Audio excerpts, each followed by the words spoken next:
बड़ी बहू अभी हॉल में सफाई कर ही रही थी कि इतने में छोटी बहू एक कटोरी में तेल गर्म करके ले आई और वहाँ बैठी अपनी सास से बोली, लाइए मम्मी जी, मैं आपके पैरों की मालिश कर दूँ। वैसे भी आप शादी के काम में बहुत थक गई होंगी ना, इससे आपको थोड़ा आराम मिल जाएगा। ये सुनकर सासू माँ गदगद होते हुए अपनी बड़ी बहू से बोली, बहू कुछ अपनी देवरानी से सीख। देख कितनी अच्छी और संस्कारी है, नई नई आई है, लेकिन देख कैसे मेरे पैरों की मालिश कर रही है। तुझे इतने साल हो गए इस घर में, लेकिन अभी तक तुझे कुछ आया ही नहीं। सास छोटी बहू की तारीफ करते हुए बोली, जो कि शादी होकर कुछ दिन पहले ही आई है। उनकी बात सुनकर छोटी बहू मंद मंद मुस्कुरा दी। आखिर उसकी तारीफ जो हो रही थी, जबकि बड़ी बहू अपने काम में ही लगी रही। पता था ये तो सासू माँ का रोज का है।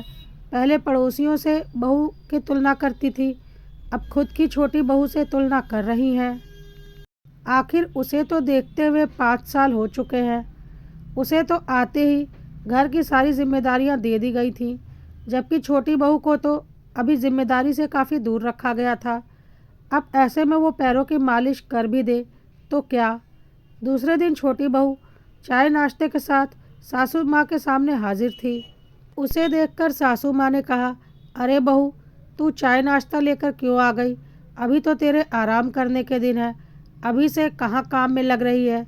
बड़ी बहू ही ले आती। उनकी बात सुनकर छोटी बहू बोली, मम्मी जी, भाभी का क्या है, वो तो अपने ही कामों में लगी हुई हैं।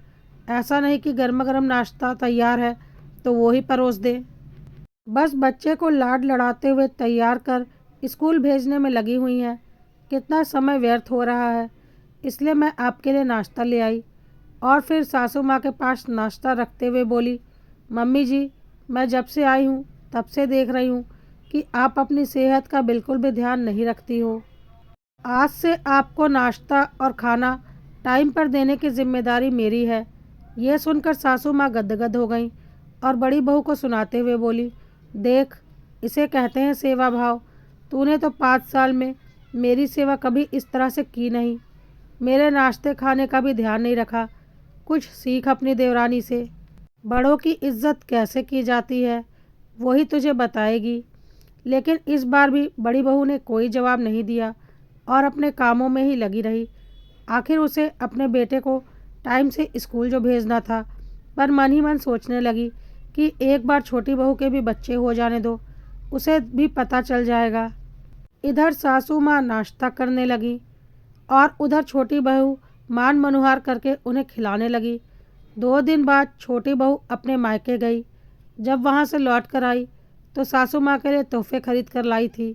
यह देखकर सासू माँ ने उसे खूब आशीर्वाद दिए और बड़ी बहू को दिखाते हुए उससे कहा, तू तो कभी मेरे लिए कुछ लेकर नहीं आई।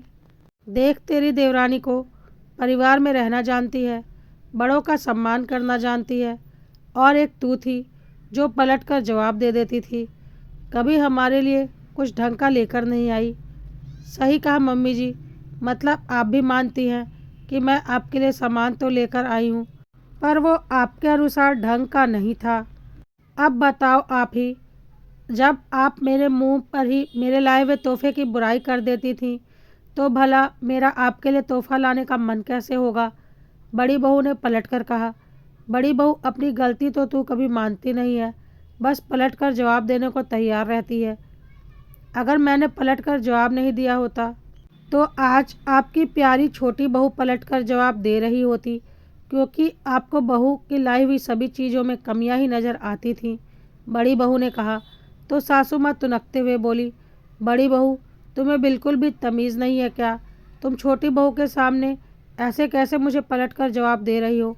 यही सब सिखाया है तुम्हारे परिवार वालों ने। अब तुम खुद अपनी इज्जत छोटी बहू के सामने घटाना चाहती हो, तो मैं क्या कर सकती हूँ? मम्मी जी, नया 9 दिन तो पुराना 100 दिन होता है। अगर बड़ी बहू आपको पलटकर जवाब नहीं दे रही होती तो छोटी बहू को वो सब झेलना पड़ता जो आप बड़ी बहू के साथ कर चुकी हो, क्योंकि मेरी चुप्पी से आपकी हिम्मत बढ़ चुकी होती। बड़ी बहू ने जवाब दिया तो सासू माँ बोली, बहू, मेरे मुंह लगने की ज़रूरत नहीं। छोटी बहू तेरे जैसी नहीं है, वो सेवा भाव में कहीं भी पीछे नहीं है, उसमें तो संस्कार कूट कूट कर भरे हैं। मम्मी जी, छोटी बहू आपकी सेवा कर रही है, ये तो बहुत अच्छी बात है, लेकिन वो भी तब जब मैं खाना बना देती हूँ तो वो आपको लाकर बस परोस देती है। कभी उससे भी कहो कि खुद भी बनाकर खिला दे। मैं घर के दूसरे काम कर देती हूँ तो वो आपके पैरों की मालिश कर देती है। उससे भी कहिए कि घर के काम भी कर लिया करे। उसे लगता है कि मैं बच्चों में समय व्यर्थ कर रही हूँ, तो एक बार जब वो माँ बनेगी उस समय अपने बच्चों को छोड़कर वो घर के सारे काम के साथ साथ आपकी सेवा कैसे करेगी, वो भी देख लेंगे। मैं भी यही हूँ, वो भी यही है।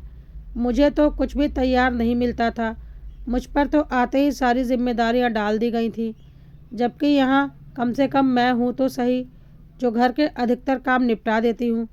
तो कम से कम आप तो बहुओं में तुलना मत कीजिए, कहीं ऐसा ना हो कि आपका तुलना करना इस घर को दो हिस्सों में कर दे और नाम बड़ी बहू का हो जाए।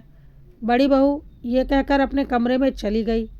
पीछे सासू माँ उसे देखती रह गई। ये देखकर छोटी बहू बोली, मम्मी जी जाने दीजिए, भाभी जी तो चिढ़ती हैं कि मैं आपकी सेवा करती हूँ। उसकी बातें सुनकर सासू माँ खुश हो गईं। लेकिन आज छोटी बहू की शादी के 3 साल बाद जब वो खुद एक बच्चे की माँ बन गई तो अपनी स्थिति भी संभाल नहीं पा रही है। सासू माँ की लगातार तुलना से बड़ी बहू अलग हो गई। सेवा तो दूर की बात है, अब छोटी बहू के राज में सासू माँ को काम भी करना पड़ रहा था।